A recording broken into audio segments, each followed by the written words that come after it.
श्रीगणेशाय नमः। वेदपुरुषाय नमः। मातृपितृचरणकमलेभ्यो नमः। श्रीगुरुचरणकमलेभ्यो नमः। संसार की आसक्ति और संसार का मोह किस प्रकार से हमें जकड़ लेता है, हमारी जो खूबियाँ होती हैं उनको भी दबा देता है। बात करते हैं आज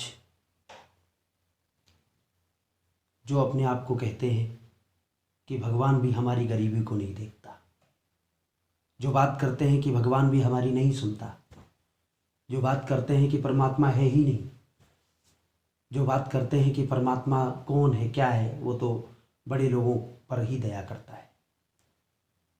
मैं खंडन करना चाहता हूँ उन तथ्यों का।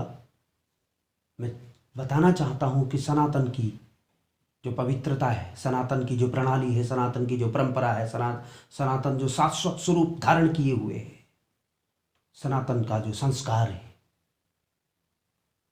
वो आध्यात्मिक जो प्रेरणा लिए हुए सनातन सौहार्द का पाठ पढ़ा रहा है।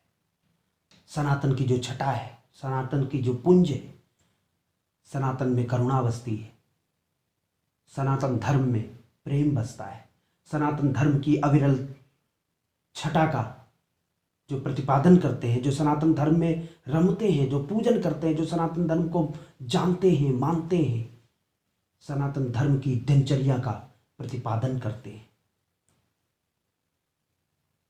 एक बार की बात, नारद ने कहा, प्रभु अमुक स्थान पर अमुक नाम का व्यक्ति है, वो बहुत कष्टों में है, बहुत परेशान है, बहुत गरीब है, उसके ऊपर करुणा बरसाने की आवश्यकता है और आप चले, अत्यंत चले, चल करके आप उसके ऊपर कृपा करें, मेरी ऐसी परम इच्छा है। देखिए, जिसको नारद मिले उसको भगवान मिले। जिसकी बात नारद ने लिखी है, जिसकी बात नारद ने कही है, जिसको नारद ने स्मरण किया है, नारद वही है जिनकी बात रद्द नहीं होती है। समझो, भगवान ने उनके ऊपर बिना देर किए, बिना समय लगाए उसके ऊपर कृपा की ही है। भगवान ने कहा, नारद अत्यंत चलूंगा, ब्राह्मण और संत का वेश धारण करके अमुक स्थान पर जहां वो व्यक्ति रहता था वहां पहुंच गए। गोधूली बेला है, तात्पर्य सायंकालीन बेला। सायंकालीन बेला में घर के आगे जाकर के दरवाजा को नोक किया, खटखटाया, कहा कि संत आए हैं। नारद जी ने कहा कि संत आए हैं और बड़े तपस्वी हैं, बड़े ज्ञानी हैं। आज इनकी इच्छा है कि आपके घर वास करेंगे, निवास करेंगे, प्रवास करेंगे। अच्छा, ब्राह्मण वेश है, ब्राह्मण बोल रहे हैं कि संत आए हैं, और संतों को ब्राह्मणों से अधिक और कोई नहीं जान सकता। संतों को अगर जो जानना है तो ब्राह्मण के पास जाना पड़ेगा, भगवान को जानना है तो संतों के पास जाना पड़ेगा, क्योंकि संतों ने भगवान के हर स्वरूप को जाना है, माना है, पहचाना है, और उन्होंने उन स्वरूपों का वर्णन भी किया है भांति भांति प्रकार से। उस घर में प्रवास करते हैं, रात्रि काल में रुकते हैं। उस व्यक्ति के घर में एक गाय थी जो मात्र 3 पाव दूध देती थी। कितने पाव? 3 पाव दूध। 1 पाव वो अपने छोटे बच्चे के लिए रखते थे और 2 पाव वो विक्रय करके, उसकी बिक्री करके, उसको बेच करके जो आटा और दाल मिलता था उससे अपना पेट का पालन, उदर का पालन किया करते थे। उस दिन का तो आटा और चावल आ चुका था, धन धान्य आ चुकी थी, धान्य जो भी बननी थी सामग्री, वह सामग्री आ चुकी थी। अगले दिन का वो गाय पर आधारित थे, आश्रित थे। सायंकालीन वेला में जो भी भोजन बना था भगवान नारायण ने सब चपट कर लिया। बल्कि नारद को भी बहुत कम प्राप्त हुआ, एक रोटी में ही नारद को संतोष करना पड़ा। नारद जी को भगवान ने सब खा लिया। दोनों प्राणी और बच्चा किसी भी प्रकार से रात्रि काल उन्होंने व्यतीत किया कि भगवान आए हैं, संत भगवान आए हैं, प्रातःकालीन चले जाएंगे, इनकी आगंतुकी में कोई कमी नहीं आनी चाहिए और इनके आगमन पर ऐसा ना लगे कि हमने इनका आदर नहीं किया, सत्कार नहीं किया, स्वागत नहीं किया। नारद को क्रोध भी आ रहा है कि इन दोनों प्राणियों को कुछ खाने को नहीं प्राप्त हुआ, आज कैसे सोएंगे ये लोग। नारद बार बार रात्रि काल में उठते हैं और देखते हैं भगवान नारायण बिल्कुल जिस प्रकार से माँ लक्ष्मी के सामने शेष पर शयन करते हैं उसी प्रकार से मुस्कुराते हुए शयन कर रहे। नारद को और क्रोध बढ़ रहा है। प्रातःकाल हुआ, अमुक नाम के व्यक्ति ने उस भक्त ने दूध, गैयों के स्तन से दूध निकाला और दूध निकाल करके जैसे ही दूध ला करके रखते, नारायण ने कहा बड़ी अच्छी खुशबू आ रही है, अरे भाई दूध तो लाओ। 3 पाव दूध वो भी सब उन्होंने पान कर लिया। मध्याह्न काल का समय आने ही वाला था।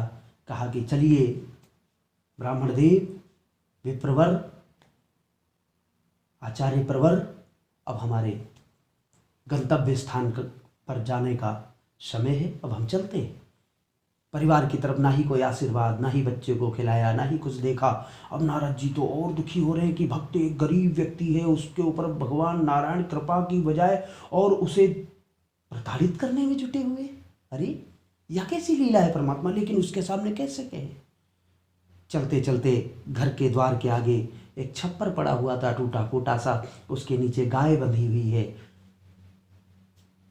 जैसे ही भगवान नारायण की दृष्टि गाय पर जाती है, भगवान नारायण कहते हैं हे परमात्मा, ये गाय का भी अगर जो समय आ गया हो तो इस गाय को भी उठा लो।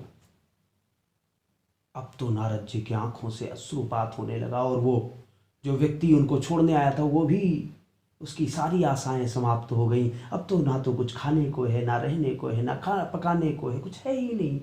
उसने भी प्रण कर लिया कि चलिए जहाँ पर नदी, तालाब, कुआं कुछ भी मिलेगा हम लोग अपना आत्मदाह कर लेंगे। अब जीने से क्या लाभ, गाय भी चली गई।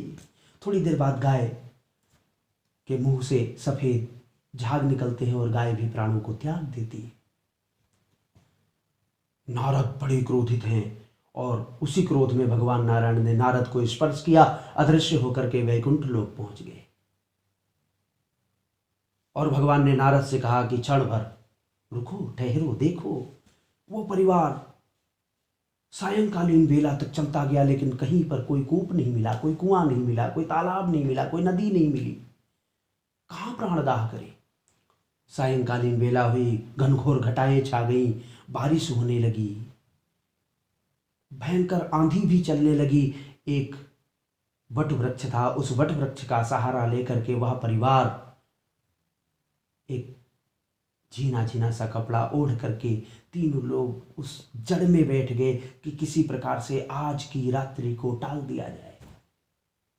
प्रातःकालीन वेला में उनकी नींद नहीं खुली, देर हो गई, सूर्योदय हो चुका था। और जैसे ये आवाज कानों में ध्वनि सुनाई पड़ी है, उन व्यक्ति का, उन भक्त का नेत्र खुला और नेत्र खुल करके उन्होंने अपने धर्मपत्नी को जगाया, अपने बच्चे को जगाया और देखा तो चारों तरफ से लोग घेर करके खड़े हुए हैं और बड़े सुंदर वेशभूषा में हैं, उन्हें देख रहे हैं।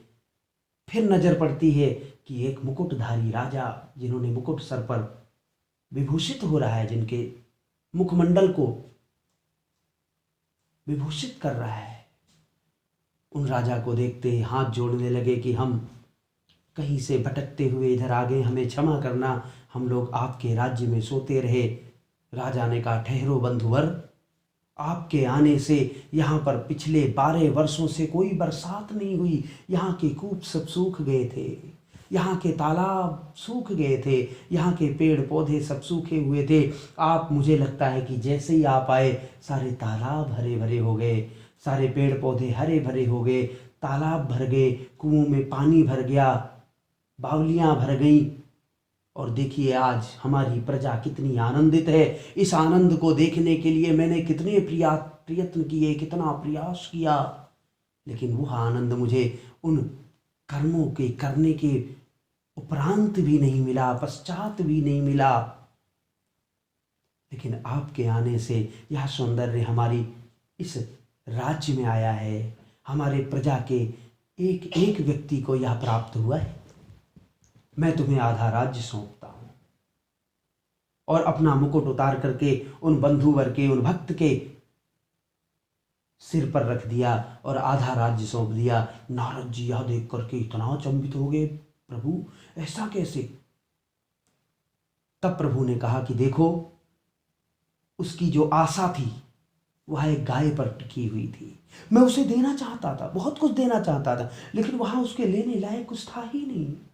3 पाव दूध, उसमें वो अपनी आशा को बांधे पड़ा था। वहीं पर एक शब्द आता, आशा यहाँ परमम दुखम नैराश्याम परमम सुखम। इसलिए अगर जो निराशा आती है तो इसका मतलब यह है कि परम सुख आने वाला है। वहां और प्रयत्न तेज कर देना चाहिए, वहां और परिश्रम करने लगना चाहिए, परिश्रम को बढ़ा देना चाहिए। और जब आशा एक जगह टिकी रहे तो समझो कि दुख आने वाला है, क्योंकि वो सीमित है। आशा तो सीमित हो गई, सीमित नहीं, असीमित रहने का प्रयास करना चाहिए। भगवान ये चाहते हैं कि अगर आपका कोई भी कार्य, कोई भी प्रयत्न, कोई भी प्रयास इस जगह पर सफल नहीं हो रहा है, या किसी आशा के कारण बस सफल नहीं हो पा रहा है, तो आप उस आशा को समाप्त कर दो, निराशा में निकल पड़ो। कहीं ना कहीं तो आपका भाग्य जगमगाएगा, क्योंकि आपके भाग्य से कोई और भी भाग्य जुड़े हुए हैं।